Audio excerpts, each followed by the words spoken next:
Hey everybody, welcome to Carnival of Randomness. And we usually do this at the studio, but this got so scary this year, our host fled to Syracuse to do a gig.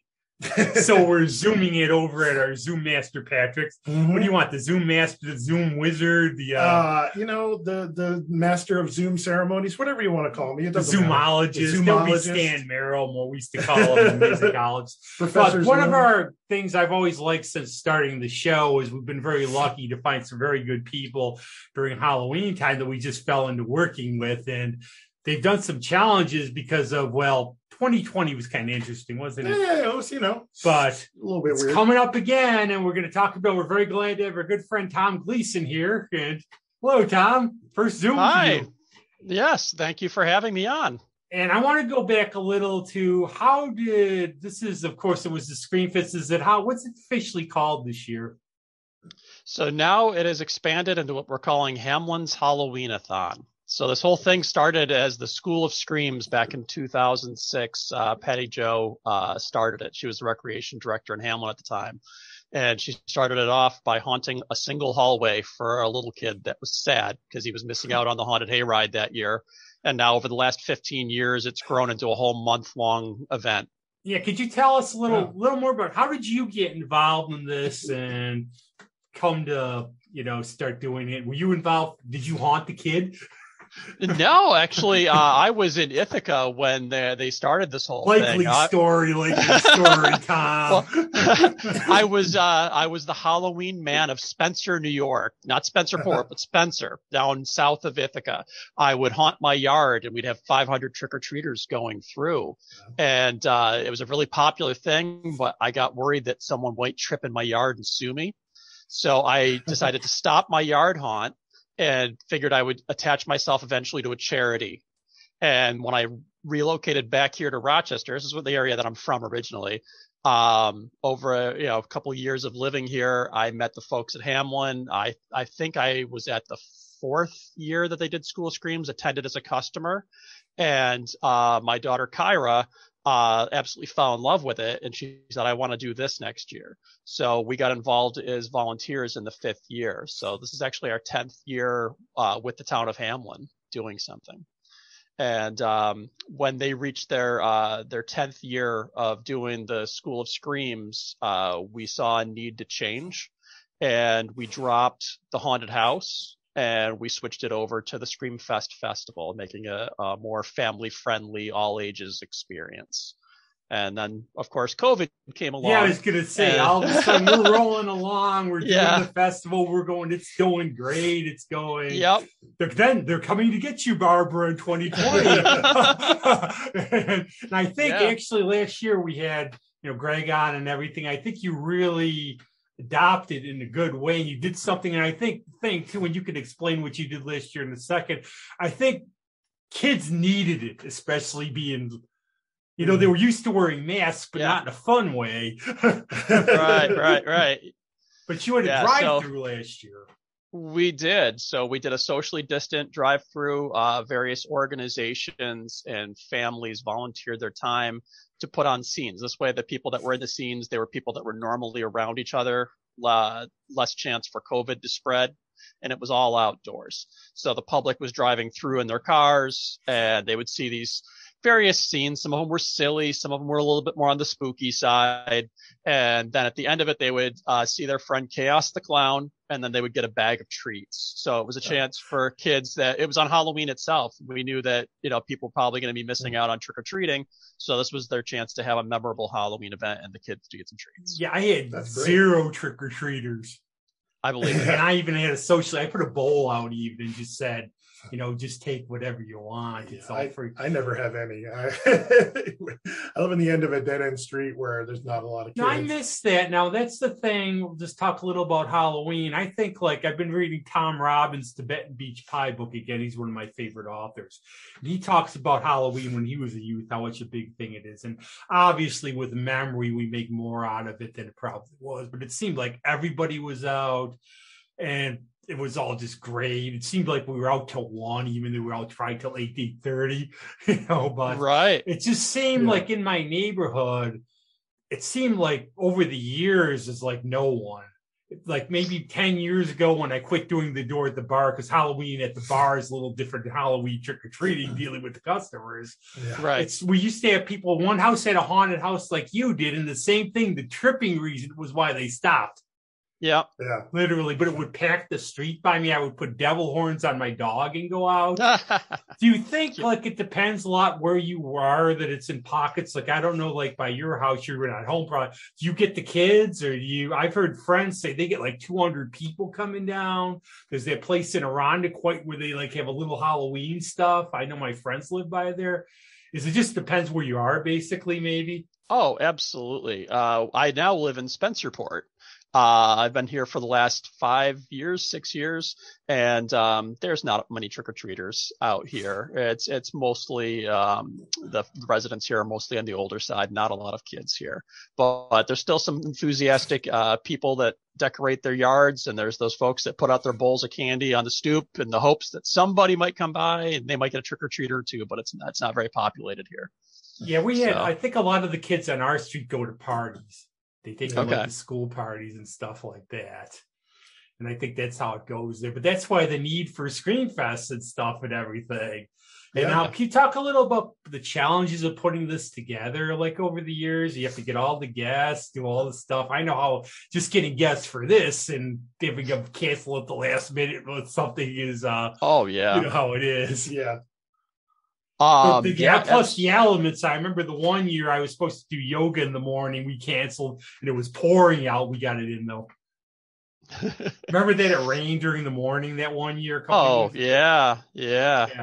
The biggest thing with Scream Fest is it's a very volunteer driven event.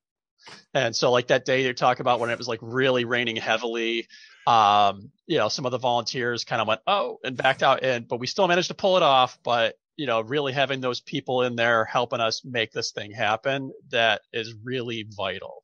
The community participation aspect of things. And we'll make sure to get all the links if you want to help out and everything. So you can absolutely. Get down. We're always looking for more. Plus, you need somebody else besides yours truly to be one of the judges from the costume contest. I can't give the little kids less than a 7 no matter what.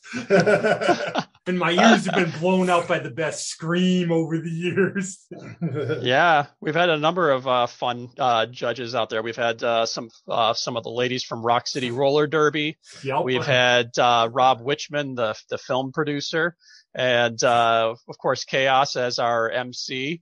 And at the last Scream Fest, along with you guys, we also had Michael Del Rosa, the special effects guy. Yep. But those kids, they could scream, and the smaller they are, the more they scream, I find out. Oh, yeah, absolutely. They can pack a punch at that age. But for this year now, this is different, as you said. It's your Halloween. It's going to be over the whole month of October, isn't it? So, what's funny is that when I initially pitched the idea of doing Scream Fest to Anki, the Hamlin Recreation Director, I used the example of a town called Anoka, Minnesota, because she said, hey, we're not Sleepy Hollow, New York. We're not Salem, Massachusetts. I said, no, but we can be Anoka. And I explained the history of Anoka. And they're in their 100th year of doing Halloween events there. And the town basically did it to address vandalism that was happening on Halloween. So they started up a parade, tried channeling the kids' creative energy in a positive direction, and it led to them being declared the Halloween capital of the world by Congress, and has led to all kinds of tourism in that area for them. And it's expanded into a whole month-long event. And when I pitched that idea to Anki, she's like, there's no way we're going to be doing a whole month of events.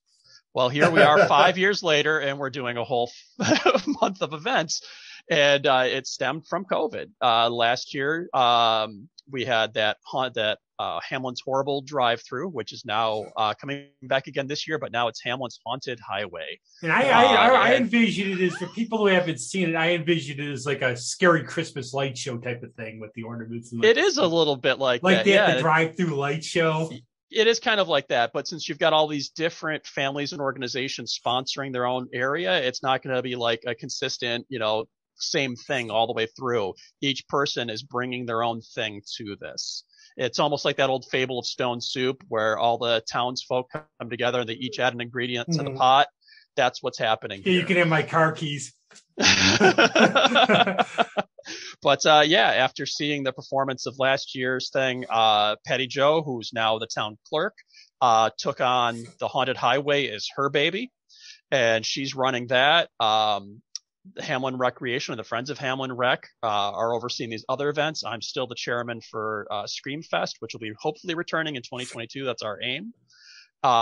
This year, I'm going to be in charge of Fright Night, which is going to be an interactive drive-in horror movie experience starring that old William Castle classic, House on Haunted Hill. Nice. Yes. You know the story about John Waters used to tell it because William Castle was the gimmick master. Emergo or whatever, where they would have the skeleton go across. 100%. And I guess they used to throw stuff at it. It would get stuck and everything. Yes. And so we're going to be going with Super Emergo, because Emergo was just simply the end of the movie, something coming at you. This entire film, things are going to be going on around the vehicles and around the people if they're sitting in the chairs outside. So, awesome. Yeah. And I think it's a safe movie for kids too. Yeah, it's, it was terrifying for 1959. There's still some good jump scares for modern audiences. I've seen folks attend it still jump at this one point with a witch that suddenly appears in the film. Yeah.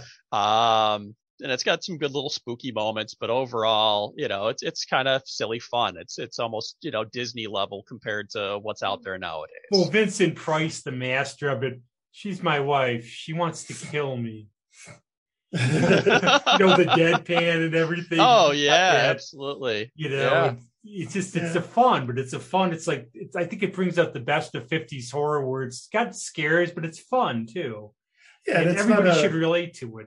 It's there's no gore. Nobody really dies. It's the whole thing's we're not going to tell you for anybody, but there's a huge. I'm glad you didn't take my offer of the Green Inferno as a suggestion. Leave the kids at home for that one. We're exploring basically each of these events that we're holding this year. It's testing out to see what is popular with the community, and maybe some things will change out for next year. Maybe some things that are even successful, maybe we tweak them a little bit and see what happens next year. We're talking about the possibility of doing something totally different for Fright Night next year already in advance, and possibly making it a concert. So we'll see how it goes. I actually have an idea for you. Patrick should relate to this. Of 1 year, we should talk to our friends. What would be really good to stage for theater sometime? Shakes Blood. It was this thing. MJ. Oh yeah. Can you explain it a little? I didn't get a chance to see it, but I heard they did really kind of morbid Shakespeare scenes, and they threw around blood, and it was crazy. There's a guy dressed in a bear costume. It was out in Lux Star Alley. They got soaked the one night. We literally talked about MJ being a trooper. I'm like, you're gonna get pneumonia. But it was a lot of fun though too. We're not like emphasizing. It was like really black comedy, and we're making it sound like it was just all gory, but it was lots of fun and everything. That might be something people would like. Yeah, absolutely. The first Super Emergo showing we did of this was actually in a theater years ago. So we're actually repeating a performance, but we're modifying it for the drive-in. You can have the Tingler seat to shock anybody. We didn't do that, but we did do something similar to what Patrick was talking about with, we had squirt guns for when the blood was dripping in the movie.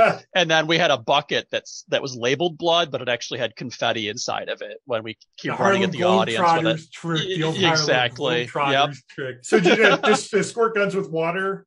And they would that's cool because it's the feeling, it's just like, exactly. Like, oh my God. And then they'll look and be like, it's like the old one. Did you ever do like the haunted thing where you did close the eyes and feel and use the peeled grapes for eyeballs? Oh, yeah. I put on my own haunted houses while I was a kid. There were books and we would do stuff like that. Oh, yeah. This is the witch's guts, etc. This is the witch's eyeballs. I remember all that. That's yeah. But talk a little about all the, with the events. I know you have a race. which will zombie people. We're not going to run in it, but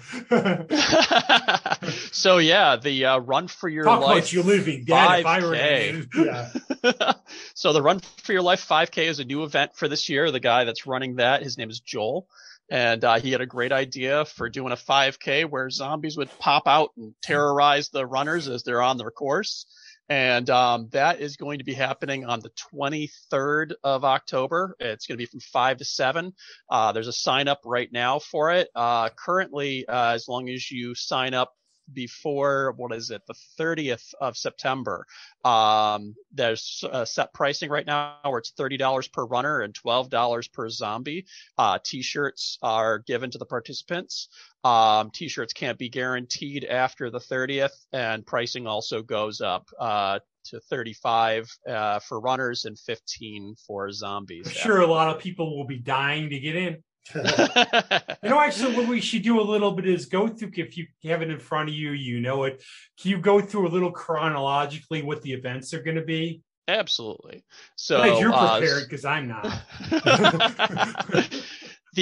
So the first weekend of October, when Screamfest would normally be happening, we are holding a spooky rain barrel painting where we're going to be taking rain barrels. We're going to be painting up as jack-o'-lanterns, and they will be used at Screamfests and other Hamlin Halloweenathon events to come. Okay, forgive the ignorance here. What exactly is a rain barrel? Do you know, Patrick? Rain barrel? Well, it's just a barrel that's filled with rain. I don't know. No, it's you can it's a thing people do.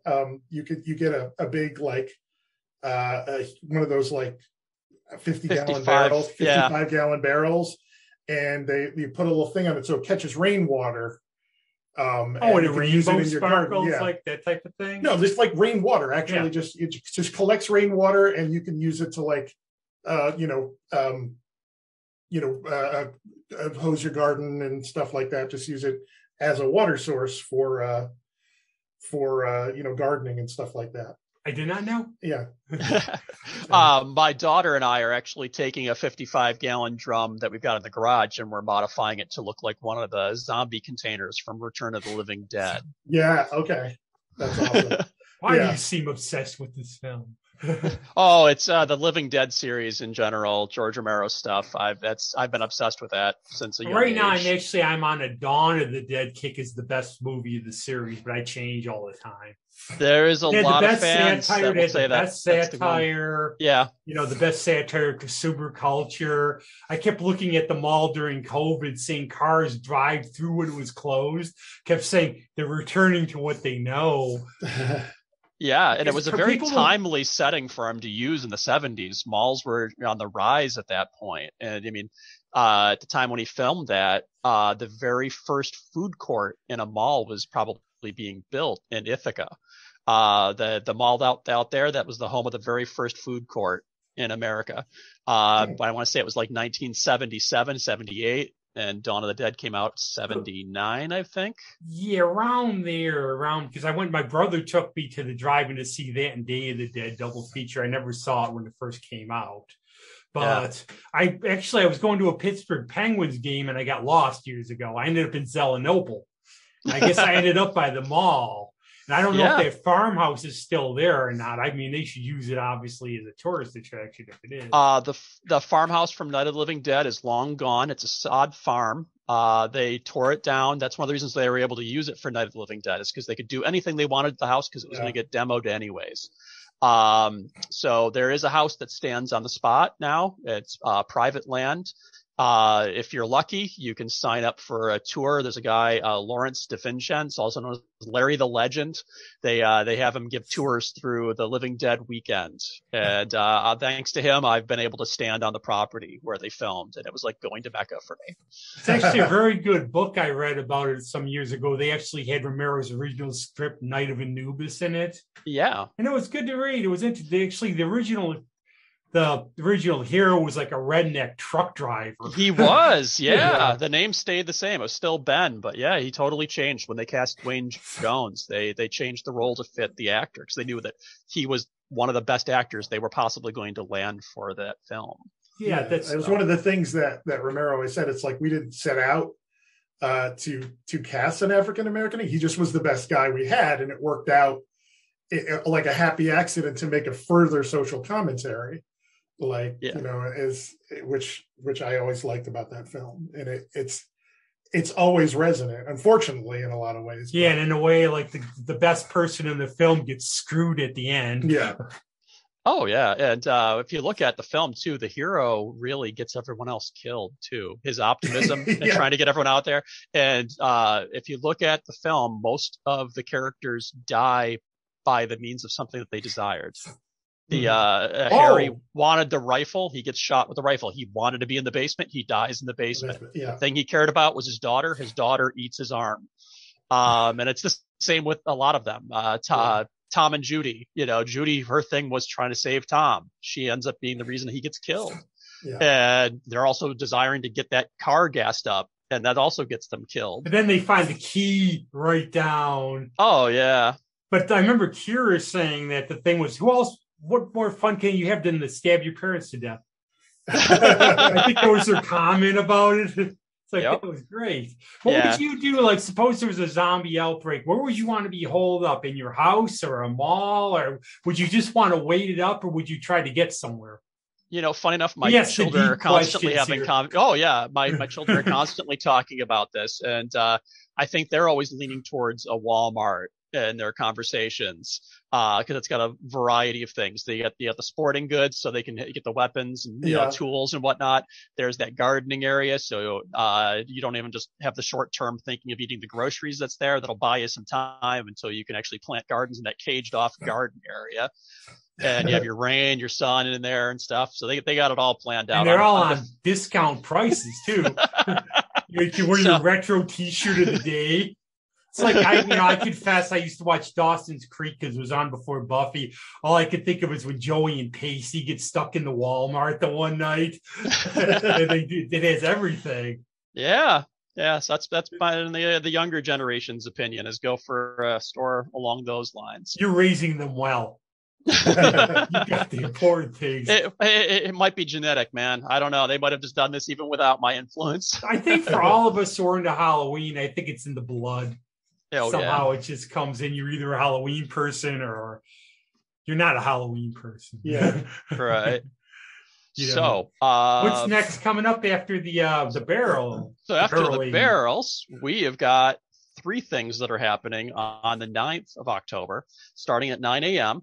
The Candy Bowl football game, starring the Hamlin Hornets and another team that I don't know if it's been announced yet, who the other team is going to be. The way the Vikings are playing, get them. There's the Cider Cup soccer tournament.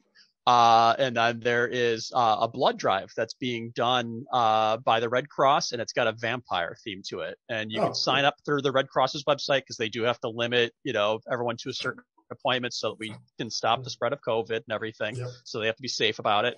Most of the event is being held outdoors, but the blood drive is indoors. But it's all being held. All these events are being held at the town hall property at 1658 Lake Road. And that's one thing I'll say. I've known Tom and all these people. They're good people for years. And believe me, you come down to this during this circuit, it's going to be very safe as we can make it with COVID. And everything. Absolutely. And then the 16th of October is my baby, Fright Night. That is going to be the drive-in movie we discussed earlier, and that's going to be starting at 7:30 p.m. And it's up to you whether you want to be brave and bring some folding chairs and actually get out there with the ghouls and mingle, or if you want to stay in the safety of your car. And then the weekend after that, the 23rd, we've got the Run for Your Life 5K we discussed earlier, and that starts at 5 p.m. Where's it going to go? I'm just being nosy about where is it to and from? It's going to be. They've been working on a track, running track around the Hamlin Hall. Yeah, right around the town park. If you haven't been there before, it's the town of Hamlin. There's lots of space. There's plenty of parking, plenty of room for events. Yeah, and that they're going to be doing that right around there. So it's right all still in the Hamlin Town Park. And after the 5K, the VFW is holding their Halloween party. So it's the one Halloween event that we advertise out there right now that is run by a totally different organization. We're not involved in planning, but we participate. So bring them all in. The more the merrier. Absolutely. It's like that's how I feel about stuff. Make it a big carnival. Yeah. Carnival atmosphere. Oh yeah, and our goal all along has been a community-based thing. So if other organization wants to do their thing, and even they don't have to even be in Hamlin, we've reached out to other towns. I won't name who they are, to see if they wanted to connect their festival in some way and be advertised, and some of them have declined, and that's their reasoning. It is what it is. It is what it is. But that's our goal, is to expand. So we will plug Joe's Fright Farm, which Joe is Joe McCracken.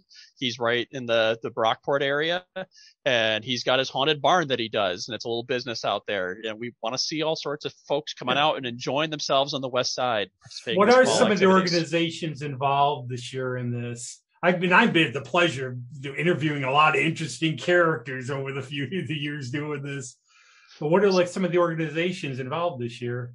So the Friends of Hamlin Rec have always been involved. The RIP Ride in Peace Hearst Society has always been a big supporter of us. This year we've had some generous donations, and I'm really bad because I'm forgetting the name of one of them. Welcome to the club. Remax Platinum was one of them this year, and they were very generous with their donation to help us make these events happen. And I can probably send you the information afterwards on the other one if you want to include it as a link on your podcast for our other generous sponsor. The thing too is those Ride in Peace people. I think one of them lives by me because there's one road they have rehearsed, but they're down by the mall already, down by Greasetown, whatever you call the big mall since they reunited East and West Germany. They got the haunted house up. You see them, but they were fascinating. It's just people. It's why do you like hearses? Because I like hearses. We might be getting a visitor here. My black cat Halloween is trying to jump up on the table. So. I'm surprised we don't have. I don't know where our. Oh no! Yeah, he's kind of locked out of the room at the moment. He can be a little bit more destructive. That's a good one. Halloween. What's that named after? Easter. Oh, here she comes. While we have the cameo by the cat, what's your view on pumpkin carving? Are you a fancy guy? Do you keep it simple, or like me, I just leave them uncarved? It depends. It depends upon my feeling. I've used a Dremel in the past to actually carve Karen Cooper, the little girl from Night of the Living Dead, into a pumpkin, just gradually, slowly peeling away the layers so that there was depth to the whole thing. And there's other times where I just take a kitchen knife and just saw in a traditional jack-o'-lantern. It's all the mood. Yeah. I love the idea of the semi-obscure where for example, we used to have Halloween concerts at the Bug Jar, and one year the Quitters dressed as the crew from the Life Aquatic with Steve's Is So. And there's always the buzz where there's a lot of people going, what are they, trying to be sailors? But then you get the person, hey, that's Hans! And it's some people are going to look at the pumpkin and go, I have no idea that is. The other ones are just going to go, I hurt. You carve pumpkins, you bother? We never carved pumpkins. My folks were not big fans of the pumpkin mess, so we painted them. We would always they would, give us the kids watercolor paint, or they're not the watercolor, but the non-toxic, washable paints, and we'd put them, just paint the pumpkins and just whatever we want. So. But yeah, we didn't carve them. I just got my biggest one ever, actually, the year before, last year with my dad for Halloween. I got a 52-pounder, which is the biggest one I've ever had. I never had one of those gargantuan ones. Wow. But whatever. But you had said you have the Haunted Highway too coming up then? So yes, we were up to the 23rd. Halloween. So. Yep. So the 30th, the day before Halloween, that'll be the return of the Haunted Highway. It's $10 per car this year to go through. It's not charged per person, but per vehicle. There will be treat bag, little thing at the end of it again. You want to ever do like a joke bag and give out candy corn?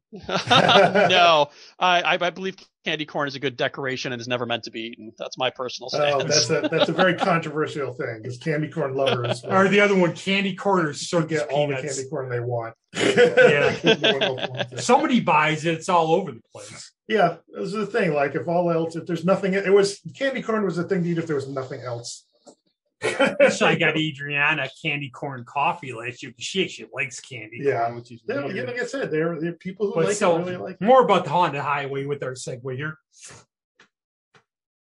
Oh yeah. So my family is going to be out. Our theme is going to be The Purge. So, lovely.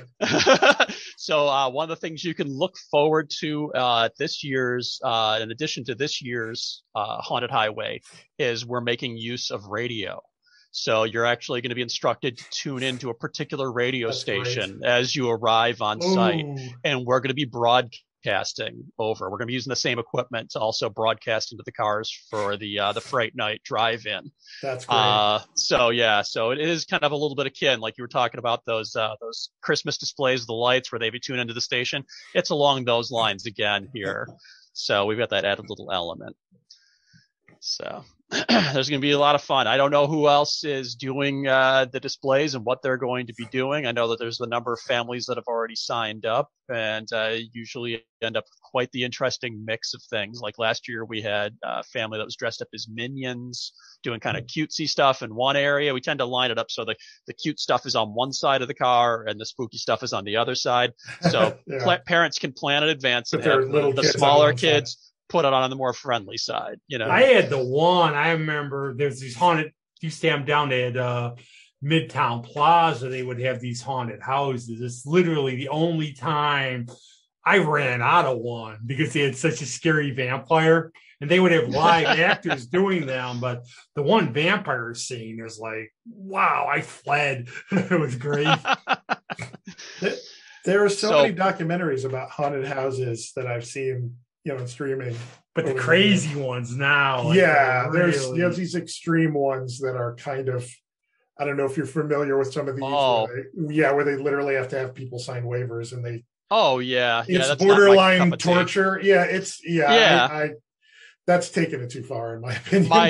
My favorite documentary on home haunting is a documentary called The American Scream. Yep, and it follows a single town in Massachusetts, and it's 3 different families. I want to say it's around the Foxborough area, possibly, but I could be getting that wrong. It's been a few years since I've seen it. But each haunter and the level that they take it to. So you have like the more casual people, and then it shows this one guy he's not that extreme one where you have to sign a waiver, but he really takes his craft super, super seriously. And he gets into the history of it, that he was a Branch Davidian growing up, and he wasn't allowed to celebrate Halloween. And it was something that he really felt passionate about. So as an adult and breaking free from his former religion, he has really gone whole hog to the point where it's a little bit of an obsession, and almost to an unhealthy point. It's a really good documentary. Now, the area, too, you're having this in Hamlin. Isn't there some history, like some spooky history, like with haunted stuff around there? Because I think Manitou Road, there's some stuff. Oh, yeah. Well, Manitou is the old Manitou, the name for an Indian spirit. Yeah. So you've got that aspect of things. There's all kinds of folklore in the region, not necessarily specific to Hamlin. I've heard rumors of pirate treasure possibly having been buried at Devil's Nose. So that's about the only one I know of for sure at Hamlin, other than also Hamlin Beach was a POW camp during World War II. I don't know if you guys knew that. A lot of people don't realize that. That it was. I just found that out a couple of years ago. Yeah. They were, but it's not really a spooky thing, because they treated the prisoners so well that a number of them decided to stay and became part of the community there following the war. Yeah. So. Yeah, that's really interesting, because there's so much lore about upstate New York, but there's one thing, and I may be totally wrong about Sleepy Hollow. What I read was either it was Terrytown or East Terrytown. They finally changed the name back to Sleepy Hollow some time ago. That is correct. Late 90s, I want to say, or like around probably 99 or maybe 2000. They realized that, seeing the success of places like Salem, which Salem didn't really have a tourist industry until season, what was it, 4 maybe of Bewitched, when they did the season where they went to Salem. That's when the tourism actually took off, was in the 70s. It took that long for Salem to get that industry. They have a bronze of Samantha there, I think. They do, yeah, because they really owe a debt to that show. And so I think that probably was part of the inspiration for them to change the name back to Sleepy Hollow in that region. And they've done wonders with it. I'm actually going to be missing the second event of next month because I'm going to be in Sleepy Hollow and Salem and Gloucester. I haven't been in years. Don't lose your head over these things, Tom. So I know it's been a while since you've seen me last, but I actually have the Headless Horseman of Sleepy Hollow tattooed on my arm. That's awesome. Oh, it looks a little like Nightmare. It looks like Nightmare Doctor Strange a little bit. But I really want to go 1 year after COVID when my health is back. They have that Jack-O Blaze up by like Troy. All the pumpkins and everything. My friend Kim and I want to meet up there and go to it. It's just right now I'm sort of like hampered for a while. I am the ghost of Halloween this year myself in a way. Understood. I was a ghost for a while about a month ago. So everything else. But there's so much lore. And you have to remember, like, the native tribes got screwed so much and butchered in Western New York. I'm sure there's a lot of folklore about about haunted lands. And there's I read so much. I'll go by a risky. I'll go by a place to go, well, they screwed them here. They screwed them here. It's like, sign this treaty here, have a donut. We'll take your land. Yeah. So around here, I mean, we've got a Jack the Ripper suspect that's buried in Holy Sepulchre Cemetery. Yeah. You've got, let's see, there's the Iris Stout murder case, which I could sit here and do a whole podcast episode with you talking about that. Nutshell, basically, to get the interest salivating. We'll kidnap you and bring you back later for another one. It is a case of it's a murder case, only a single victim. The murder just went so hilariously wrong for the people who plotted the murder that it's just a total karmic butt kicking for the villains in the story. And things over the next few months after they were caught, and the trial and awaiting execution, all the things that went wrong for Iris Stout, the murderer in this case. It's just it's a very darkly humorous story. I'm friends with a local historian, Rick Squires, and we've joked a number of times about turning it into a musical play called Stout with an exclamation point. Maybe we can grab him and get him on the show down the line and do one about it a little bit. Yeah, I'd love to have. I just picture it now. Okay, when Malik Evans comes into office, I have it. Malik, listen to me if you're listening to this.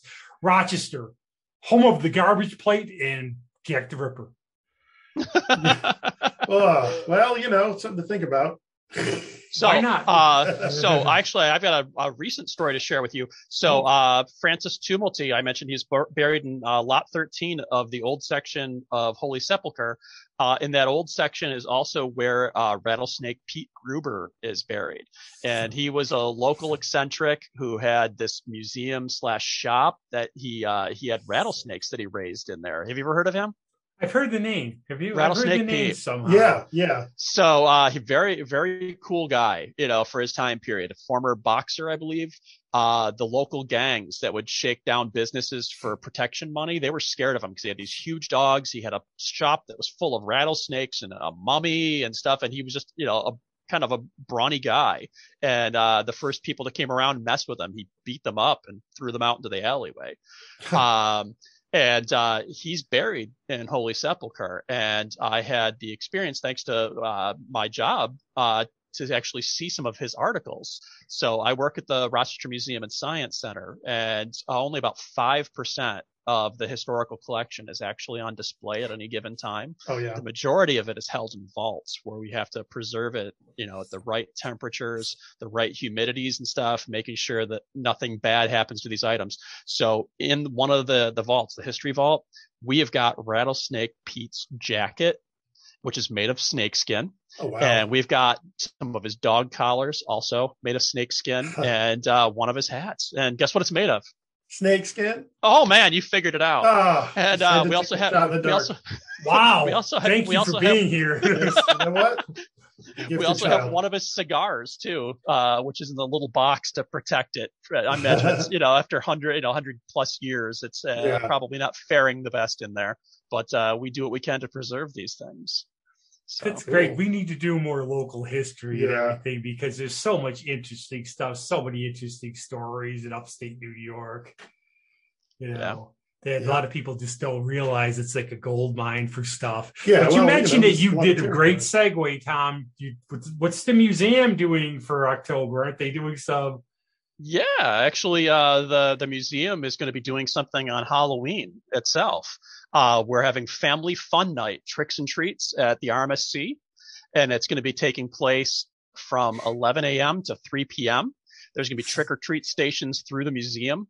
There's going to be some spooky science demonstrations. I imagine Tim and Mark will probably be doing that. There's some real characters if you haven't had a chance to meet them yet. Well, we'll see if we can get them on sometime. Oh, man. Tim Colley still... Tim, that's Tim Colley. Yeah, I worked there years ago in one of the early incarnations of the theater program there. I did about a year of doing playing Archimedes in the Did science you do it demonstrations. I wore this toga and I walked around being Archimedes and talking about water displacement and stuff like that and levers. And I'm a big guy, and sometimes the kids would try and jump on me. And I'm in a toga, I'm playing Archimedes, and I uttered a phrase that I don't think anyone has ever said in the history of time, is that Archimedes is not a ride. And that is one of my catchphrases to this day. It's a good one. Oh yeah, Tim Colley and Mark, the two of them make it really interesting. Mark I believe that is. I forget his last name. I think so. I think they were that sounds right. The two of them every day about 12:30, I'll hear an explosion because they're doing a demo, for science demonstration for the kids. It's like those movies you see where you're in high school and you hear the other room, it's blowing up. Yeah. Oh, that's my everyday. It's always an interesting, time coming into work because I'll hear the kids from the charter school playing on kazoos and banging on drums and stuff. I'll hear explosions, any number of things that are just part of the experience of being on the RMSC campus. And I'm very big, especially these days. We see, especially in these times, the anti-science people, and like there's a war on science by some people, and I think. I'm like a big cheerleader for promoting science. And I think that's the key to bring the kids in. And I try my best. I'm an amateur. I read, I do what I can, but I became a liberal arts major because I sucked at it. So, and I was at astronomy as a hobby, but I think the key is it sounds sometimes science. It's not going to be fun. It's going to be dry. You bring them in and show it's fun and the wonders of the universe. It's amazing universe and natural world. You get people hooked. Oh, yeah. I mean, we're talking about fun science stuff. They're going to be, during this Halloween event, they're going to be making eyeball slime. They're going to be experimenting with potion bottles. They're going to create a flying ghost in a cup and Larry the H2O hero. How are they going to make them in a cup? It could be like one of those ships in a bottle. This intrigues me. I'm not sure because that's the education team that's behind all of this. So I'm not quite in the know because I'm facilities and operations. My team helps support all of these creative folks in creating this, these environments and making them as safe as possible. So this event is going to be, socially distanced. Masks are always encouraged in there. Just making sure. Plus, you should have a thing too. We used to do this. We had rare shows, but my friend Adriana, we put a couple shows on. What we would do is we would give like little mini prizes out for like the best mask. Whoever does the most creative mask. Sweet.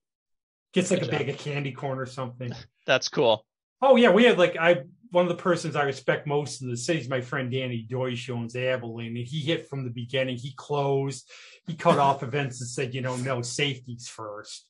And when he had people over, he said he was the first. He demanded vax papers, masks, everything else. And that's the way you do it. It wasn't like, and he's struggling, but that's why you support it because he's doing the right thing. And we're doing the right thing here. We realize, unfortunately, unlike the loonies who I had demonstrating by Ridge Road, this isn't a hoax.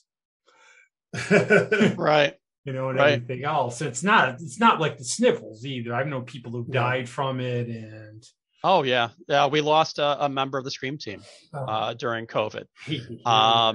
Matt, who was a member of our team, lost his life. He was only 39 years old, had two young sons. I had Jimmy Highsmith Jr., my good friend, on, and he won't do interviews. He did it because he knows Andy's safe. We're going to not have anything, all vaccinated. He says he knows 10 people who died from COVID. So it's get vaccinated, idiots. Okay. Yeah, please. Yeah, please do. And it's not a political thing either. Okay. You don't have to be on one side or other. It's a sane thing. That's the thing. Like about that, when you talk about the anti-science movement, it's just like it is.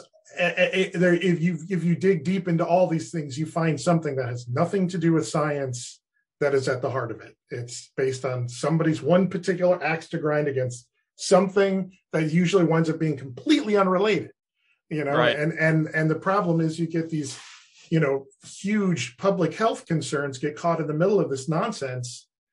And, from the outside looking in, it just looks like idiocy. And then when you dig closer, to me, it's just very insidious, and I'm certainly by no means a conspiracy theorist. And that's not even a good word to use. It's just like, it's like a side effect of certain belief systems, it's just like, it's a catch-all thing to grab as many people to support whatever you're actually trying to do. You can look it up online. I could say like Tom Gleason is the Antichrist. Look it up on Google. You're there, or like about us two, we're going to blow the world up with our, I got my 3 dragons and yes, everything else. You can't, that's, I should dress as Daenerys for this. So I don't want to forget about this because make sure we get a lot of people are, I think, are not aware that the Cumming Nature Center is also part of the Rochester Museum and Science Center. That is true. Yeah, they're down in Naples, New York, and they actually have a Halloween event that's coming up as well. On the 23rd of October, they're going to have the Forest After Dark. And it's going to be a half-mile long hike through the woods in the evening. And it's not going to be terribly scary, but there's going to be a cast of characters that are going to help the public discover the secrets of nocturnal life and develop their sensory skills.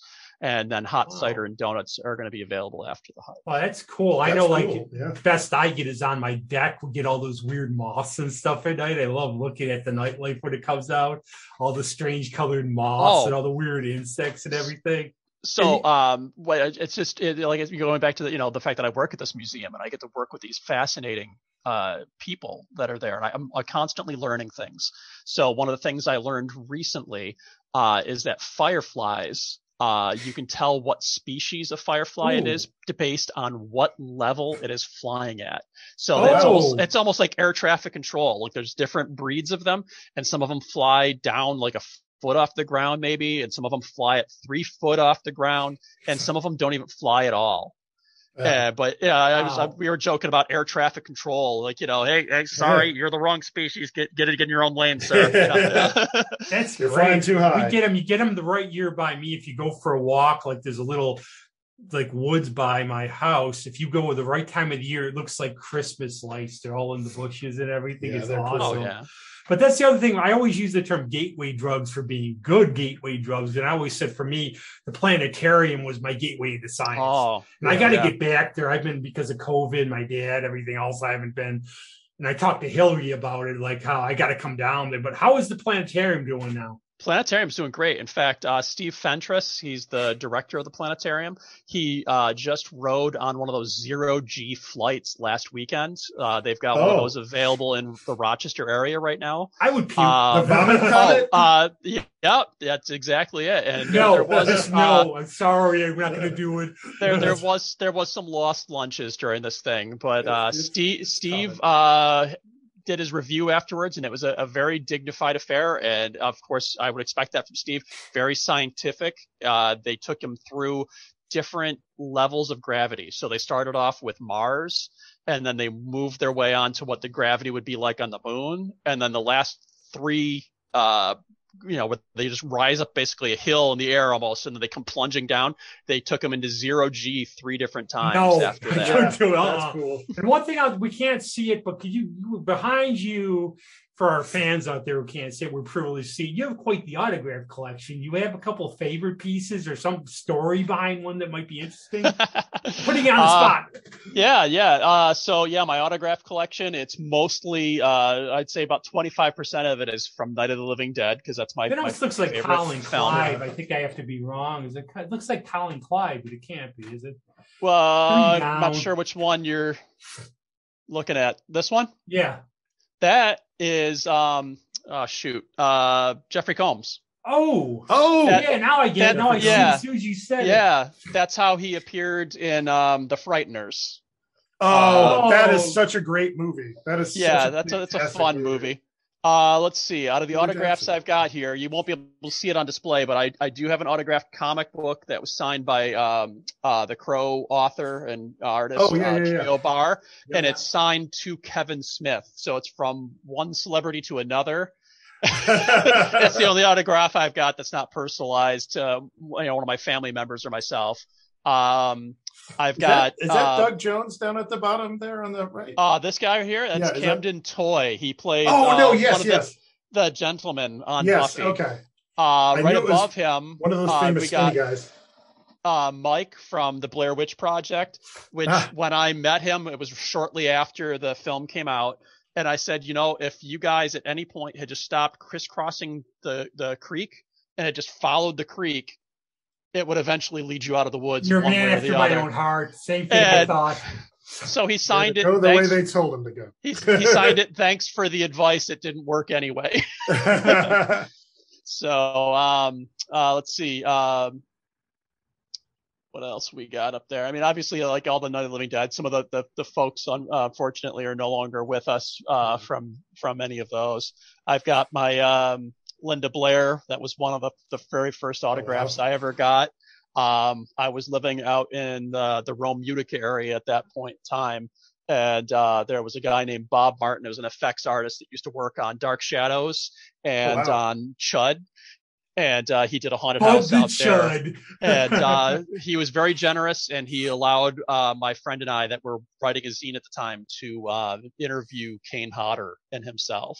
Oh, wow. And that was a really interesting experience where Kane, we wound up talking about the OJ trial, because that was a current thing at that point in time.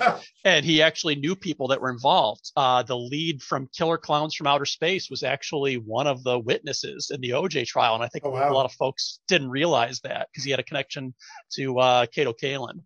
Yeah. Let's see. There's a Tom Sullivan autographed piece, one of his art pieces. Tom has been a huge support in the past when I've done filmmaking.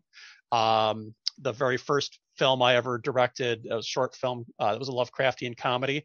It premiered in Ohio, and he sat down right next to my wife and I, not knowing I was the director of the film that he was there to see. And he got into conversation with us afterwards. And the film has some stop motion animation. And that's one of the things he's known for. And so we got to know him through that. And he's just been a super, super nice guy. He ended up calling our animator shortly afterwards, because our animator wasn't able to make it to the showing in Ohio, and made Gil's day by calling him up and praising his artistry with stop motion. Wow. And it was Gil's first time animating at that point. Let's see. Of course, my George Romero. Some of the recent ones, I just recently got Greg Nicotero. I got to meet him down in Monroeville Mall during one of the Living Dead weekends. That's where they filmed the mall Night of the Living Dead, for anybody who's I mean, Dawn. Yeah, the original Dawn. Yeah. So, but yeah. Awesome. It's a way of life. I love it. It's like you get into it, it hooks you in, and I am peeved about Blair Witch. I have the same thing as you about follow. I kept going, follow the creek. But they would say they were under the witch's spell. Oh, yeah. And that's the excuse. They should have just offered the witch's Snickers bar, told her to relax and chill out and everything else. But just thanks a lot as always. We want to, we'll find out. We'll try to be on site be a part of it. Yeah. We just, we'll figure it out. Just reach out to Anki if any of the events appeal to you for doing a live broadcast. Yes, and, I can't we'll run, make arrangements. but I can scare. Yeah, well, we'll you guys... talk about. But see if you could like recap a little best you can. We'll put obviously the links on how to get to it, but when the events are really quick and how to get a hold of you, how to like your site, and everything else. Yeah, absolutely. So yeah, you can amazingly find us on Facebook, the Hamlin's Halloweenathon on Facebook, and of course the Hamlin Recreation page, Hamlin New York .gov, I believe. Yeah, that would be it. One at .gov. Yeah. And the museum, Rochester Museum and Science Center, for those just go on their site. rmsc.org, and if you're looking for signing up for the trick or treats, it's add FFN to your search because that's the Family Fun Night. Okay. Now we'll see if we can get somebody on the show, maybe, but it's like people are busy. If we can, we can. If we can't, we'll promote it anyways. That's what we're here for. That's what we do. And that's what we do. And it'll be very fun to be back in the saddle doing some of these again. Yeah. And I think it's going to be lots of fun. And I really credit you and everybody for the dedication. That's what you get, some dedicated people to do. I'm very big about promoting what's good in the community, and it's a good thing. Yeah. It really is. It's something, it's positive. Unless people disappear, you're like cooking people in the back, like Motel Hell or something. I don't want to know. I don't want to be involved. No, nothing like that. No, but it's great and it's very cool talking to you. We'll see you. Same here. I have anesthesia, hangover, so I still goof stuff up and have weird dreams. But I've been thinking, I've been going. It's October. No, it's October next week. And that's one shout out I'll do is coming up. It's back October 1st, Haunted Hochstein. Stop down if you can. It's a great event, great artists, great work. It's one of my fun events of the year. So stop down if you can, I suppose, or not. No force, if you have free will. But thanks a lot. You know what? Actually, before we go, I just remembered one more thing too, unrelated to any of these. But since it involves our friend Kurt Markham, who's been on your show in the past, and it also involves Chaos the Clown, the 26th of October, I believe it is, at Movies 10, they're going to be showing Clowns in the Woods, which I'm sure your listeners will be familiar with from a previous podcast. Our relic. Yeah, the thing is, we want to get our evil clown, but he couldn't make it because he had to work. Yeah. Or so he says. I don't want to know what he's covering up for. We sign waivers. We just have guests. We're not responsible for. But he's a friend of the show. It's a matter of timing with his schedule, to get him on. We'll see absolutely. Get him on before that. But yeah, if you want to support a locally made horror film, that'll be showing at Movies 10. What is it? Okay, what is it about clowns? We have to, why are they flipping whacked where people are just coulrophobia, man. It's a phobia, it's a natural fear for a lot of folks. I mean, it's hard to tell the facial expression of somebody. I think there's a thing with people where we rely on looking at each other's facial expression to determine whether there's a danger or not. Mm-hmm. And when that facial expression is masked through makeup, or COVID. It's a primal instinctual kind of thing with a lot of. Yeah. And I think it goes back to me, Lon Chaney Sr., like that. The comedy tragedy, there's something just weird about it, like laugh, clown, laugh. Like it's supposed to be funny, but there's something like the Joker, where there's just ew. Well, who doesn't like hearing about that is clowns. They're clowns. There's been a huge backlash from the clowning community about promoting clowns as scary, but Well, that happens with anything. It's just like sharks, largely are misunderstood after Jaws. Yeah. I mean, sharks freak me out. That's one of my things that freaks me out. But I know logically they're not as much of a danger as they're presented. It's like planes. Yeah. It's like me and planes. I think every time I go on a trip, it's at the end. But logically, the chances is more likely to get struck by lightning. But you get in your head. Well, a shark's like a big thing that doesn't want to hurt you, but it can hurt you. Yeah. Oh, yeah. Like anything else. Stay away from wild animals. Look up on YouTube was it Good Mythical Morning guys? They did a music video called Clown Shark. That is totally a riot. Did he eat what he thought was funny? Oh, it's hilarious. We've got a former roommate named Gail that is terrified of both clowns and sharks. She does not find that video funny at all. There was a movie called Santa Jaws where the shark went around with a Santa Claus hat on. Yeah. Look it up. It's real. It is. Yeah. I saw a few minutes of it. I have a tradition with my buddy Sean of watching a bad movie on New Year's Eve every year. And we tried doing that film, streaming it so we could both be safely apart watching it online, but unfortunately Amazon Prime was skipping around a little too much. Last so one I watched, I'll do a shout out: Bigfoot versus the Illuminati. You're brilliant, Spud. It's been great seeing you again. It's been good hanging out with you guys. Yeah. Anything else we didn't forget anything, I don't think. I think we've managed to jam everything in the say your kitchen prayers, sink eat your vitamins, go down to Halloweenathon. Already. Everything. All We'll right. be down there and say hi and see us. Well, have a safe and happy October. You too. Yes, we need it. Good luck. Thanks, Good luck. man. Bye. Thank you. Bye.